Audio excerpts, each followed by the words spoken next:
অন্তরের মনি কুঠুরিতে ভেতরে তুমি যে কল্পনা, কামনা, বাসনা, যে আকাঙ্ক্ষাগুলো তুমি লালন করো, আল্লাহ বলেন ওইগুলো পূর্ণ আমি জানি। অতএব তোমার অন্তরের গহীন কুঠুরির গোপন বিষয়গুলো আমি জানি, আমার থেকে আড়াল করতে পারবা না। অতএব তোমার উচিত আমাকেই ভয় করো। দুনিয়াবাসী না জানে না আপনার আমার ভিতরের কল্পনা, ঠিক কিনা বলেন না? আপনি রাস্তার নারীকে দেখে কি কি ভাবছেন, এটা আমি না বুঝি নাই, আল্লাহ বুঝে নাই। কথা বলেন না কেন? আপনি উলঙ্গ ছবি দেখে, নর্তকীর নাচ দেখে কি কি কল্পনা করছেন, অসভ্য কল্পনা, এটা দুনিয়াবাসী না বোঝে নাই, আল্লাহ বুঝে নাই। আল্লাহ তাআলা বলেন অতএব তুমি আমাকে ভয় করা উচিত, আমি তোমার গোপন বিষয়ও জানি। 3, ওয়া নাহনু আকরাবু ইলাইহি মিন হাবলিল ওয়ারিদ, বলে আমরা সবগুলো ভাবতে বলছে আল্লাহ। 3 নাম্বার, আল্লাহ তাআলা বলেন রক্তের সারা দেহে যেই শিরা উপশিরা, এটা যেমন তোমার দেহের সাথে মিশে আছে, অস্তিত্বের সাথে মিশে আছে, সারাক্ষণ তোমার দেহে আছে।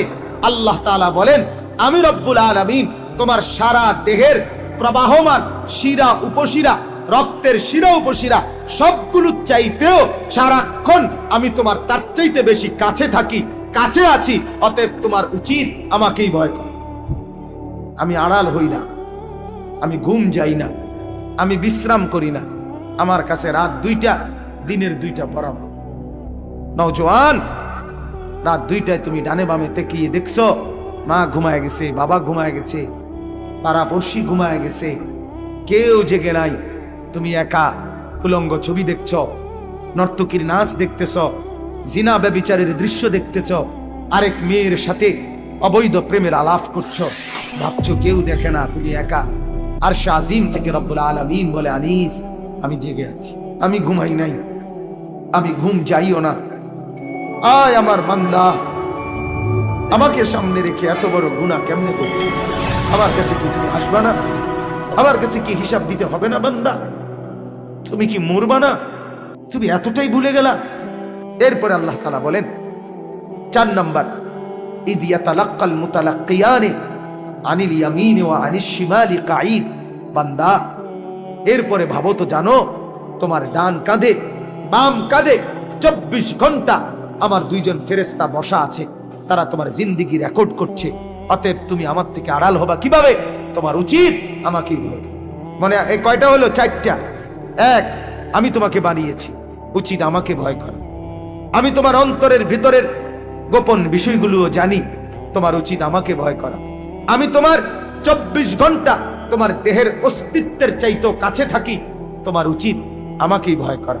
আমি আল্লাহ তোমার ডানে বামে 2জন ফেরেশতা 24 ঘন্টা রেখেছি, তোমার উচিত আমাকে ভয় করা।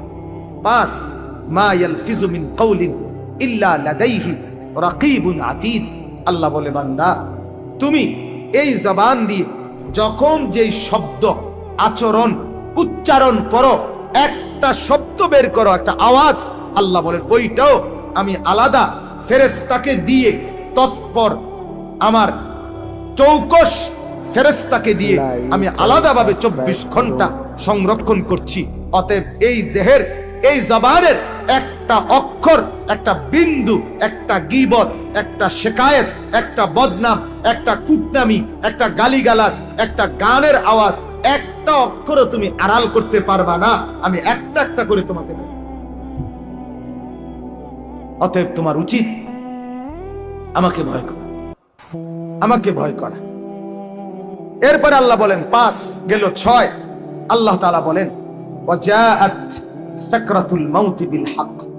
আমার বান্দা, এরপরে তুমি শুনো, তুমি যেখানেই যাও, ঘুরতে ঘুরতে, হাঁটতে হাঁটতে, ভ্রমণ করতে করতে, লুকাইতে লুকাইতে, পলাইতে পলাইতে, মৃত্যুর থেকে বাঁচতে বাঁচতে যত দূরেই যাও না কেন, অচিরেই নিশ্চিত শুনে নাও মৃত্যুর যন্ত্রণা তোমার কাছে আসবেই আসবে, নিশ্চিত। যালিকা মা কুনতা মিনহু তাহিদ, যেই মৃত্যু থেকে তুমি পলায়ন করতা, সেই মৃত্যু সত্যি সত্যি তোমার কাছে আসবেই আসবে। আজ না হয় কাল, এখানে না হয় সেখানে, রাতে না হয় দিনে, সকালে না হয় দুপুরে, হাসতে হাসতে কিংবা কাঁদতে কাঁদতে, উঠতে উঠতে কিংবা বসতে বসতে, কোনো এক সেকেন্ডে, কোনো এক মিনিটে মৃত্যুর যন্ত্রণা শুরু হবে। মরতে তোমাকে হবেই, আসতে তোমাকে হবেই, ফিরতে তোমাকে হবেই, আমার কাছে তোমাকে বুঝ দিতেই হবে, আমার সামনে তোমাকে দাঁড়াইতেই হবে। অতএব তোমার উচিত আমাকে সাবস্ক্রাইব করুন। এরপরে আল্লাহ বলেন কয়টা হইল? ছয়টা হয়েছে, ছয়টা। এক, আমি তোমাকে বানিয়েছি। দুই, তোমার অন্তরের গোপন বিষয় আমি জানি। তিন, আমি তোমার কাছেই আছি। চার, তোমার ডানে বামে দুইজন ফেরেশতা আছে। হ্যাঁ। পাঁচ, তোমার জবানের প্রত্যেকটা অক্ষর সেটা হবে ভীষণ ভয়ের দিন, ভীতির দিন, ভয়ঙ্কর দিন। সেই দিন তোমাকে আমার সামনে উপস্থিত হতে হবে, ওইটাকে তোমার ভয় করা উচিত। আমাকে তো আল্লাহর সামনে যেতে হবে, আমাকে তো আখেরাতে দাঁড়াইতেই হবে, আমাকে তো হাসরের মাঠে যেতেই হবে। অতএব বান্দা উচিত আর কাউকে ফাঁকি দিলে দিতে পারো, আর কারো থেকে আড়াল হলে হতে পারো, আমার থেকে পারবা। ঠিক কিনা বলেন? আপনি বলেন বাপ, এতগুলো কথা বলার পর মালিক আর কেমনে বললে আপনি আল্লাহকে মানতেন?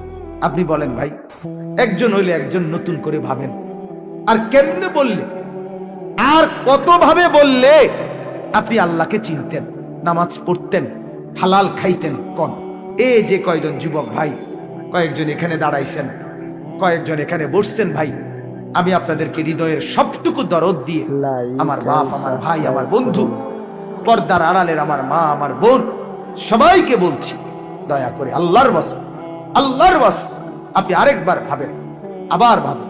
আল্লাহ আমাদেরকে বানিয়েছে, আমার অন্তরের গোপন বিষয় আল্লাহ জানে। আল্লাহ আমার কাছেই আছে, আমার ডান কাঁধে বাম কাঁধে দুইজন ফেরেশতা আছে, আমার মুখের উচ্চারণ রেকর্ড হচ্ছে, আমার মৃত্যু নিশ্চিত হবে, আমাকে নিশ্চিত হাসরের মাঠে দাঁড়াইতেই হবে। এতগুলো কথা শুনবার পর আমার কি উচিত? আল্লাহর ইবাদত জিন্দেগি বদলানোর জন্য একটু হলেও সিদ্ধান্ত নেন, একটু হলেও পরিবর্তনের মানসিকতা নেন। আমি অনুরোধ করছি, এক তালে জিন্দেগি কাটাইয়েন না। বিড়ি ফালাইয়া ওয়াজে ঢুকছেন, আবার বাইরেইয়া বিড়ি ধরাইলেন, জিন্দেগি এরকম বানাইয়েন না। টেলিভিশন চাইয়া এরপরে আইলেন, আবার গিয়ে আবার টেলিভিশন খুললেন, জিন্দেগি এমন বানায়েন না বাপ। গতকালকেও এক ওয়াক্ত নামাজ পড়লেন না, আজও সেই পড়লেন না, এমন হইেন না বাপ। প্রতিদিন ফজরের নামাজ কখনোই পড়েন না, পড়তে মনেই চায় না, ইচ্ছাও জাগে না। আহা বাপ, একটা শক্ত কথা বলি, লাগাতার যখন কারো গুনাহ লাগাতার চলতে থাকে, ওইটা প্রমাণ করে আল্লাহ তাকে ভুলে গেছে, ওইটা প্রমাণ করে আল্লাহ তার নিজেকেই নিজে তাকেই তার থেকে ভুলায় দিছে।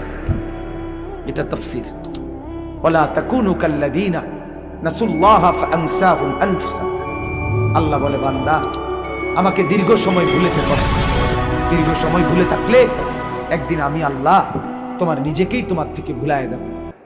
সেদিন তোমার মনে থাকবে না তুমি মানুষ, তোমার মনে থাকবে না তুমি মুসলমান।